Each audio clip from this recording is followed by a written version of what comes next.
Damos la bienvenida al economista José Hidalgo Pallares. Él es director de la Fundación de Estudios para el Desarrollo Cordes.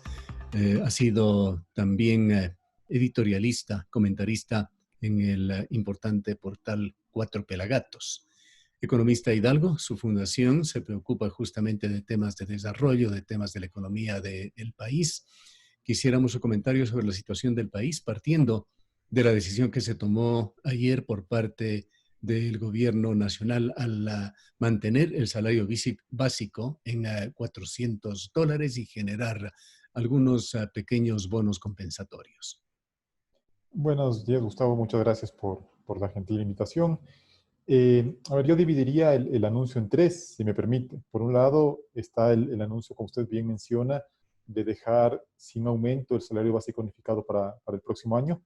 Me parece que es una decisión acertada porque no hay elementos técnicos que en la actualidad sustenten un incremento salarial. La inflación es negativa, es decir, los precios del consumidor están cayendo, la productividad no ha aumentado, la economía se está contrayendo, el empleo formal es un beneficio de una minoría de la población económicamente activa y por lo tanto en ese contexto pensar en un nuevo incremento del salario básico que hubiera generado problemas adicionales en la competitividad del sector productivo nacional, me parece que habría sido un error. Y en ese contexto, entonces, la decisión de no incrementarlo me pareció adecuada. Esa es la primera parte del anuncio. La segunda parte es la compensación de $60 que el gobierno ha ofrecido a los trabajadores que justamente ganan el salario básico unificado.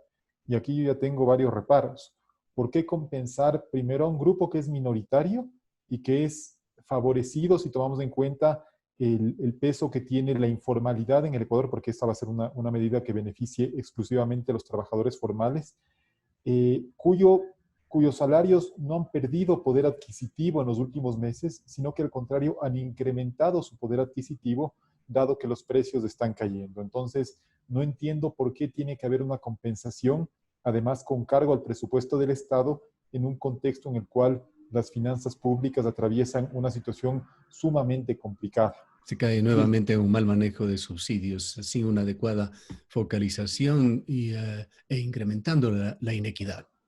Y además estableciendo un antecedente que en mi opinión es bastante peligroso, porque si es que ya hay el acuerdo ministerial que establecía las bases para fijar el salario básico del siguiente año, y aplicando ese acuerdo ministerial que toma en cuenta aspectos como la inflación proyectada, la productividad, el empleo informal, entre otros, si es que ya la aplicación de ese acuerdo establece que no se debe aumentar el SBU, ¿por qué dar una compensación? Me parece que, como digo, se establece un antecedente peligroso porque antes estábamos acostumbrados a que cada año, eh, por, porque sí o porque no, se incremente el salario básico unificado. Ahora, si es que no se incrementa, digamos que la inflación en el Ecuador sigue siendo negativa los próximos años y no hay un elemento técnico que sustente un incremento salarial. Ahora los trabajadores, los sindicatos, que en realidad tienen una representatividad en realidad muy limitada de los trabajadores, van a exigir este tipo de compensaciones que, como usted bien menciona, Gustavo, es un subsidio mal focalizado porque no está llegando claramente a los sectores más vulnerables. Yo no quiero decir que una persona que gane el salario básico unificado sea una persona rica, ni mucho menos, pero claramente, y esto muestran las cifras del INEC, en un hogar tipo con 1,6 perceptores del salario básico, el ingreso familiar alcanza a cubrir en exceso el costo de la canasta básica. Es decir, el ingreso familiar supera, si no me equivoco, $36 al costo de la canasta básica. Entonces, me Vamos a parece que pedirle es... que analicemos también este tema de la canasta básica, pero antes vayamos con el tercer elemento, Sí, y el cien tercer dólares elemento para las justamente personas es... que han perdido su trabajo. A ver, aquí un pequeño reparo significaría, estaría por el lado de que es otra compensación que va a beneficiar únicamente a quienes tenían un trabajo en el sector formal, porque finalmente esos son las personas de las cuales el gobierno sabe que tenían un trabajo y que fueron desvinculadas. Entonces, otra vez estamos hablando de una minoría, pero en este caso al menos se refiere a personas que han perdido sus fuentes de empleo, de sus fuentes de ingresos, y por lo tanto están en una situación muchísimo más vulnerable que los trabajadores que siguen percibiendo el salario básico unificado. Entonces, esta tercera compensación, yo sí creo que es justificable desde el punto de vista social, porque estaría llegando a hogares o a personas que perdieron su fuente de ingresos y que por lo tanto están en una situación sumamente complicada. Ahora, a esta situación se ha llegado ante la falta de acuerdo, que es ya bastante clásico, que se da año a año y el gobierno ha tenido que aplicar a través del Ministerio Laboral, entendemos que una fórmula multifactorial. Esta fórmula, de acuerdo a lo que ha trascendido, no llegaría a dar una cifra superior a los $400, más bien una cifra algo menor. Se podría pensar, economista Hidalgo, que el salario básico unificado está sobrevalorado en Ecuador, más allá de que existe lo que usted se refería, este indicador, este referente de la canasta familiar y el salario básico que se supone debería cubrirlo. A ver, ahí habría que tomar en cuenta, creo yo, Gustavo, un par de conceptos. Digamos, si es que comparamos el salario básico unificado del Ecuador en dólares respecto al salario mínimo de los países con los cuales competimos, que son principalmente los países vecinos u otros países de la región que tienen estructuras productivas similares a las del Ecuador, claramente el salario básico del Ecuador está entre los más altos de la región y por mucho. Respecto al de Colombia es casi el doble si lo medimos en dólares, en parte porque el peso colombiano ha continuado perdiendo valor frente al dólar y la inflación en Colombia no se ha disparado, sino que está en torno al 2%. Y el otro elemento que yo tomaría en cuenta es que usted recordará que en el gobierno del expresidente Correa, cuando se empezó a incrementar sostenidamente el salario básico unificado sin tomar en cuenta el impacto que eso tendría sobre la competitividad del sector productivo nacional y sobre los costos de producción, se justificaron esos incrementos diciendo que el salario básico o que el ingreso familiar en un hogar tipo debía alcanzar al menos para cubrir el costo de la canasta básica. Bueno, eso ya se consiguió desde el año pasado y en realidad ese exceso que mencioné al inicio de la entrevista, que actualmente está en $36, se ha ido ampliando con el paso de los meses justamente porque en la actualidad tenemos una inflación, una deflación, no una inflación negativa, sino una deflación que permite que el poder adquisitivo de los salarios vaya incrementándose mes a mes. Entonces, yo sí creo que el salario básico en el Ecuador, si bien el tercer elemento que habría que considerar y que no lo tenía en cuenta antes al momento de esbozar la respuesta, es que también el Ecuador es un país caro, pero obviamente se está viendo que los precios del consumidor están bajando justamente porque el Ecuador se encareció demasiado. Entonces, si seguimos en ese ambiente de deflación, de poca productividad, de poco trabajo formal y sobre todo de carestía respecto a los países vecinos, yo creo que el salario básico no tiene ningún justificativo para seguirse incrementando. ¿Y cuál es la situación real del empleo en el Ecuador o del desempleo? Las cifras de desempleo, incluso las cifras oficiales, eh, evidenciaban que se habían triplicado aproximadamente. Trascendió que durante la pandemia se perdieron 600,000 trabajos formales en Ecuador. Luego el gobierno dijo que de estos se habían recuperado 500,000, situación que nos confunde. ¿Cuál es la situación real del empleo y el desempleo en Ecuador? Y de hecho, del subempleo. Sí, yo creo que el gobierno tuvo un error bastante grande, porque usted recordará, Gustavo, que durante la pandemia se levantó una encuesta telefónica en los meses de mayo y junio. Y esa encuesta telefónica arrojaba justamente ese disparo de la tasa de desempleo al 13% y un incremento sumamente fuerte en el subempleo, que alcanzó cifras récord, pero específicamente en el subempleo por horas trabajadas, es decir, personas que estaban trabajando menos de lo que querían. Y en ese informe de mayo y junio, dado que se levantó a través de encuestas telefónicas, el gobierno o el INEC no presentaron datos de informalidad. Lo que pasa es que en el Ecuador estábamos habituados a que si aumentaba el subempleo, aumentaba la informalidad, porque dadas las restricciones que existen en el Ecuador para contratar, por ejemplo, por una jornada parcial o por horas y demás, si una persona estaba trabajando menos que la jornada laboral, legal completa, perdón, se entendía que era un trabajador informal.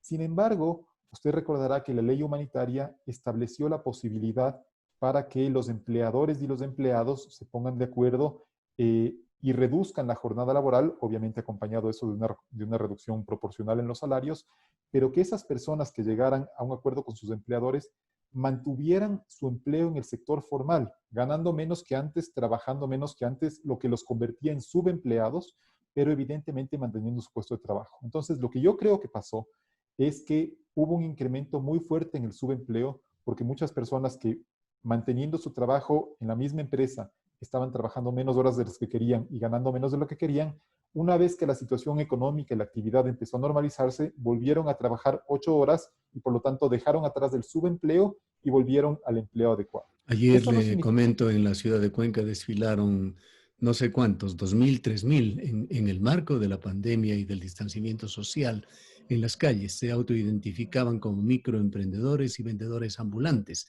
Es decir, que la gente que está en la subocupación también tiene gravísimos problemas para juntar un poco de dinero para el pan del día.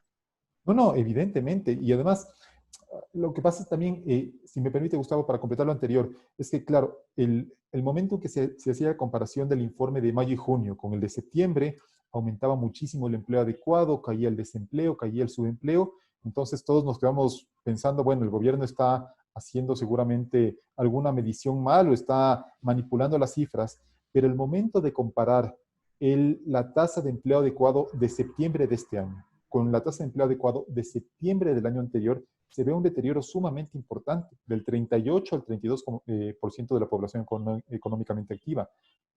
Aumenta también el subempleo, aumenta la informalidad. Entonces, no es que estamos viviendo una situación eh, ya recompuesta, ni mucho menos. Traduciendo esto a pobreza, ¿qué es lo que dicen las cifras de Cordes con respecto a la pobreza en Ecuador? Bueno, nosotros lamentablemente no tenemos los elementos para medir por nuestra propia capacidad, digamos, los índices de pobreza. Los últimos son del 25%, pero eso corresponde a diciembre del año pasado. Seguramente vamos a ver un salto importante cuando se conozcan las cifras de pobreza en diciembre de este año. Las cifras se publicarán a inicios de enero del próximo año. La CEPAL ya estimaba, si no me equivoco, un salto importante en la pobreza y eso va de la mano con la destrucción de puestos de trabajo y con el crecimiento también de la informalidad. Es obviamente una situación que no es para justificar al gobierno, ni mucho menos, pero que se está viendo a nivel mundial, ¿no? Las fuentes de empleo se destruyen como consecuencia de la pandemia y eso hace que la pobreza en América Latina y en muchos países del mundo se haya disparado. La pregunta es cómo salir de la pobreza. ¿Cuáles son las proyecciones para el 2021, la esperanza que existe para que las cosas mejoren en el próximo año? A ver, 2021 va a ser un año de crecimiento económico. En eso hay una coincidencia, lo que no significa que ese crecimiento alcance a compensar la caída que vamos a sufrir en 2020. Va a ser un rebote insuficiente que permitirá, creo yo, que en cierta medida se recuperen algunos puestos de trabajo, que mejoren los ingresos tributarios, se espera también cierta mejora, perdón, en los ingresos petroleros, pero va a seguir siendo un año sumamente difícil. Y la mejor manera, creo yo, para ayudar a la gente a salir de la pobreza es mejorar sus oportunidades para conseguir un empleo. Y para eso entonces la reforma laboral que hemos venido esperando durante varios meses, incluso años, y que el ministro Pozos se ha comprometido en dejar esbozada para el siguiente gobierno, es un elemento fundamental, porque por lo pronto tenemos una reforma parcial que se estableció a través de la ley humanitaria, pero hacen falta cambios de fondo que permitan que las empresas del sector formal tengan más incentivos para contratar trabajadores y que, por lo tanto, esas personas que entran al sector formal tengan un salario mínimo, tengan cobertura de seguridad social, todo lo cual favorece, obviamente, a la reducción de la pobreza. Ahora, la industria y el comercio en Ecuador se encuentran bastante deprimidos. Fueron muy abajo, posiblemente por eso se puede esperar alguna recuperación, pero no va a haber un crecimiento significativo que nos devuelva incluso a cifras de épocas pasadas en Ecuador. Conversábamos hace muy pocos días con uno de los asesores económicos del gobierno, el economista Alberto Dajic, y realmente nos ha preocupado sus puntos de vista. Él ha exteriorizado, así lo hemos entendido por lo menos, un apoyo abierto de él, y a lo mejor esto se traslada por ósmosis al gobierno, una verdadera apuesta al extractivismo, a la gran minería, a 3 o 4 rubros de agroindustrias tradicionales que deberían ser apoyados. Y básicamente Alberto Daquic dice que los ecuatorianos deben olvidarse de subsidios del Estado, de apoyos del Estado, en un discurso de una economía sumamente liberal. No sé hasta qué punto de vista, y espero estarlo traduciendo bien lo que le escuché a Alberto Dajic, no sé en cuánto pueda usted coincidir con estos puntos de vista. A ver, yo creo que empezando por el tema de los subsidios, es evidente que los subsidios a los combustibles son un mal subsidio porque favorecen principalmente a sectores no pobres, que son los que tienen un vehículo propio, y el subsidio al diésel también se debería eliminar, compensando obviamente a los usuarios de transporte público. El subsidio al gas es un poco más delicado porque obviamente el gas es el combustible para la cocción y por lo tanto, salvo que se encuentre una buena manera de focalizarlo en los hogares que realmente necesitan ese subsidio, evidentemente el costo político es muy alto en caso de eliminarlo. Por el lado de los sectores que pueden favorecer o promover un mayor crecimiento, yo sí creo que el Ecuador tiene que hacer uso de los recursos mineros que tiene en el subsuelo. Evidentemente, esto tiene que ir acompañado, sin duda alguna, de un cuidado medioambiental en la medida que sea posible. Nadie creo que es tan ingenuo de pensar que una minería industrial, por más responsable que sea, no va a generar un impacto medioambiental. En ese contexto, por ejemplo, no puede haber minería, creo yo, cerca de fuentes de agua o en páramos, o sí, o sea, algunos conceptos básicos que nos permitan respetar el medio ambiente, pero a la vez hacer uso de esos recursos que, por otro lado, Gustavo, yo creo que si es que el próximo gobierno, porque bueno, esto ya está a punto de terminar, no da paso a una minería industrial responsable, esos recursos igual van a ser extraídos por la minería informal, que es muchísimo más contaminante, que no genera ningún tipo de regalía para el Estado, que tiene a sus trabajadores en unas condiciones precarias y por lo tanto creo que el Ecuador tiene que llegar a un acuerdo nacional de cómo extraer esos recursos. Pero hay mucha preocupación sobre este tema y particularmente aquí en la ciudad de Cuenca, economista. Y le invito a usted, no podemos hacerlo este momento, pero trataremos de insertar quizá en postproducción un video de INB Metals, que es la empresa de capitales extranjeros, no sé si chinos y canadienses, que están tras la explotación de Quimsacocha. Allí tienen un video para ubicar a los posibles inversores sobre el lugar de la mina y se puede ver en su propio video, en su propia recreación, el lugar de Quimsacocha, Loma Larga, como lo bautizó el gobierno de Rafael Correa, en el tope de una meseta que corona una llanura, el humedal de Tarqui, fuente de uno de los ríos. Algunos expertos dicen que de dos ríos, el Tarqui y el Yanuncay, en la ciudad de Cuenca. Y en medio de esto preocupa enormemente los recursos hídricos que van escaseando en todo el mundo y Cuenca, a pesar de sus cuatro ríos, no es la excepción. Las reservas de agua para Cuenca están calculadas que empezarán ya a ser deficitarias para el año 2030, mientras las mineras están trabajando ya en el país y se evidencian que muy poco interés y muy poco dinero se está destinando para las reparaciones ambientales. Recientemente Diario El Universo trajo informaciones muy concretas de Lundin Gold, allá en el oriente ecuatoriano, en la provincia de Zamora, en donde esta compañía había destinado menos del 0,1% de su millonaria inversión para reparación ambiental. No, sí, justamente, y no puedo estar más de acuerdo con usted, Gustavo. Por eso yo decía que, por ejemplo, las minas que estén cerca de fuentes de agua no se pueden explotar. O sea, también hay que llegar a mi punto es llegar a un consenso de qué minas se deben explotar y cuáles no. No puede hacerse uso de todos los recursos, pero obviamente en caso de que, por ejemplo, la mina que usted menciona de Loma Larga no se explote, el gobierno también tiene que ser cuidadoso de que esa no explotación industrial tampoco genere una explotación artesanal que, como le digo, creo que tiene consecuencias medioambientales incluso peores. Entonces, habría que ser cuidadosos en ese sentido de evitar cualquier tipo de explotación en las minas que estén cerca de fuentes de agua, pero yo sí creo que sí tienen que también ser explotadas porque van a generar otro tipo de beneficios para el país a través de prestaciones de servicios públicos financiados desde el presupuesto del Estado. Pero claramente estamos usted y yo de acuerdo en que hay proyectos mineros cuya explotación no es conveniente por la afectación que inducirían sobre el medio ambiente y puntualmente sobre fuentes de agua. ¿Cuál es el potencial que piensa usted puede tener la minería en Ecuador, que es ya un tema de esta campaña electoral? Hay apreciaciones de expertos que señalan que un 5,6% apenas del PIB constituyen petróleo y minería, y actualmente minería sería un marginal 0,4%. Escuchamos también a otro experto de análisis semanal que señalaba hace muy pocos días de que el potencial de Ecuador para el 2021 podría ser de unos 4.000 millones de dólares de producción minera. No sé cuánto de eso quede para el Estado ecuatoriano. ¿Cuáles son sus cifras con respecto a la minería?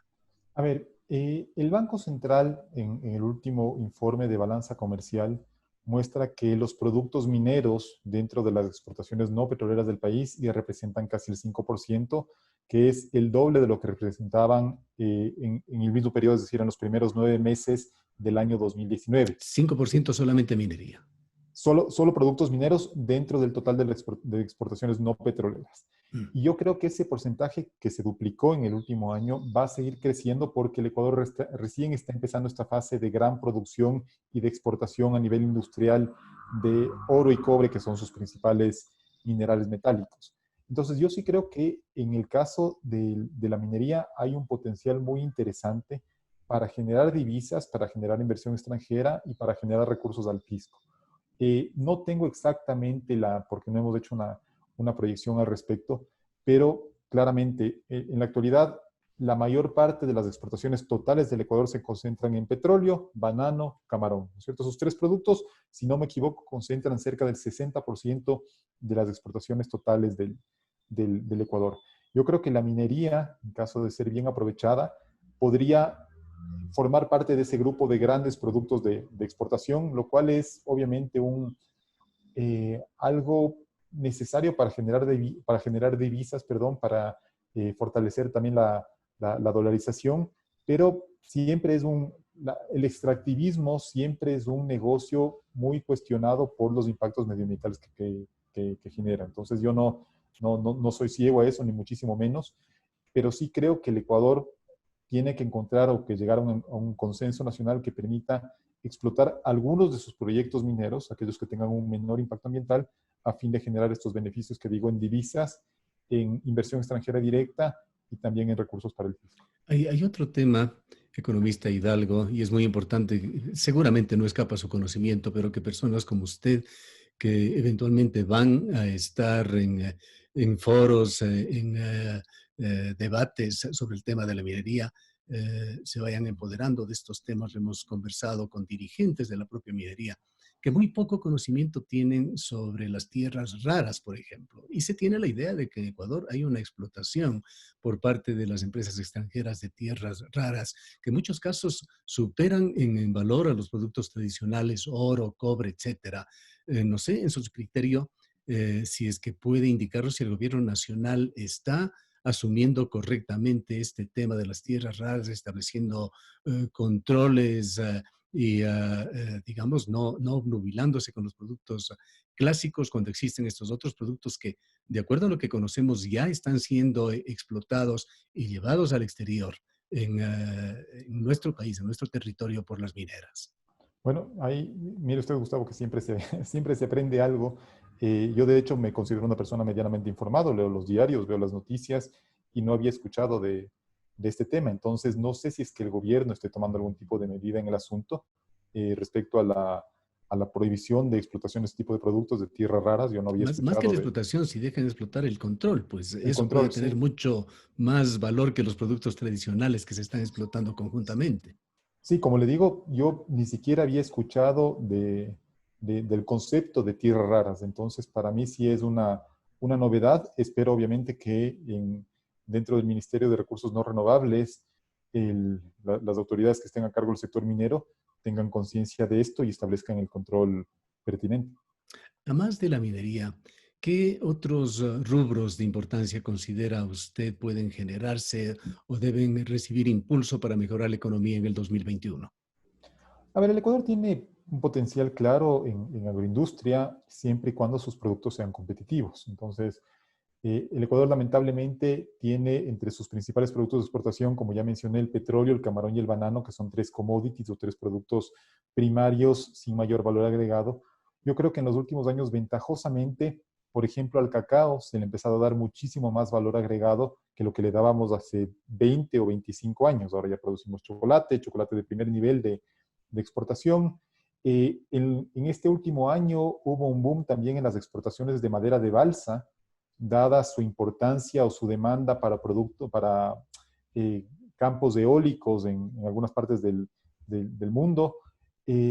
Y creo que el Ecuador podría entonces tratar de dar a su producción agrícola mayor valor agregado, y una vez que el tema este de la pandemia pase, que esperemos que sea ya el próximo año, poner un poco más de empeño también en el sector turístico.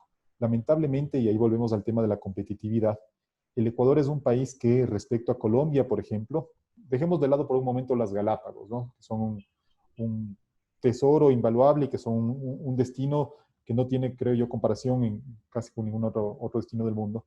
Pero si dejamos de lado las Galápagos en cuanto a playas, selva, montañas y demás, seguramente la geografía de Colombia tiene muchísimos parecidos o mucho que ofrecer también como la del Ecuador, pero el costo para un turista extranjero de llegar a Colombia, de hospedarse en Colombia, de comer en Colombia, de hacer compras en ese país, es muchísimo menor que hacerlo en el Ecuador. Y en ese contexto entonces volvemos a lo que fue el inicio de la entrevista, que para que el Ecuador pueda salir adelante no solo en base a la explotación de commodities, sino de otras industrias que generan más de empleo y que son más sostenibles en el largo plazo y no tan vulnerables a variaciones en el precio, por ejemplo, tenemos que ser competitivos a nivel internacional. No exclusivamente por el lado de los precios, sino también por la calidad, pero obviamente, si es que yo soy un turista extranjero que ve una playa similar en Ecuador y en Colombia, con hoteles de una infraestructura similar, voy a optar seguramente por el país que me resulta más barato. Y en ese contexto, creo que el Ecuador tiene una tarea pendiente de mejorar su productividad y de, al menos desde el punto de vista del gobierno, ya dejar de incrementar los costos de producción que se han disparado en los últimos años. ¿Cabe en nuestro país pensar en un cambio de matriz productiva?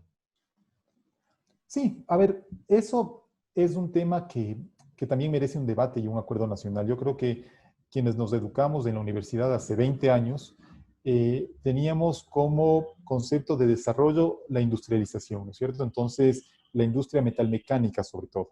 Y la verdad es que hay otros modelos de desarrollo, por ejemplo, el neozelandés, Nueva Zelanda es un país básicamente ganadero y agrícola, que es un país desarrollado, porque supo aprovechar bien sus ventajas comparativas. En el caso del Ecuador, entonces, yo creo que debemos dejar atrás, digamos, industrias del tipo ensamblaje de automóviles, que en mi opinión no aportan al desarrollo del país, y pensar en aquellas en las cuales sí somos competitivos porque nuestra geografía y nuestra, no sé, nuestra tradición de productiva así lo permite.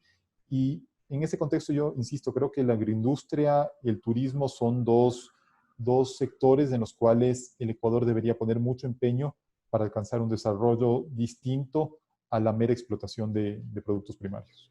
Una pregunta final, economista Hidalgo. Personalmente, ¿qué piensa usted sobre la consulta popular sobre el agua y la minería en Cuenca? ¿Qué oportunidades medioambientales sobre todo, presenta esta consulta y qué amenazas encierra?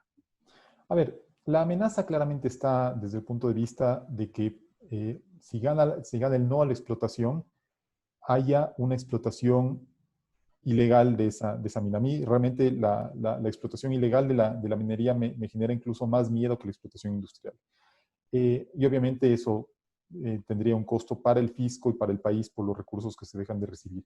Pero sí creo, e insisto con esto en que he tratado de transmitir este mensaje, Gustavo, de que el Ecuador en un campo tan sensible como la minería, dados sus impactos medioambientales, tiene que llegar a acuerdos. Yo creo que un acuerdo básico es que la minería no puede afectar a fuentes de agua, porque nos estamos jugando, en este caso, el futuro de varias generaciones en cuanto a la provisión de un insumo ahí sí fundamental para la vida. Eh, en ese contexto estoy seguro que la consulta que se lleve a cabo en Cuenca, creo yo, va a ser más probable que gane el no a la explotación que el sí, pero insisto que ese es un caso puntual de una mina o de una minería que afectaría fuentes de agua. Yo sí creo que en el país otros proyectos mineros cuyo impacto medioambiental, si bien va a existir, no sea tan relevante, tienen que ser proyectos que se exploten en la medida de lo posible con estándares medioambientales elevados. Gracias por habernos acompañado. Muchísimas gracias a usted, Gustavo. Declaraciones del economista José Hidalgo Pallares, director de la Fundación de Estudios para el Desarrollo Cordes. Nos vamos a una breve pausa.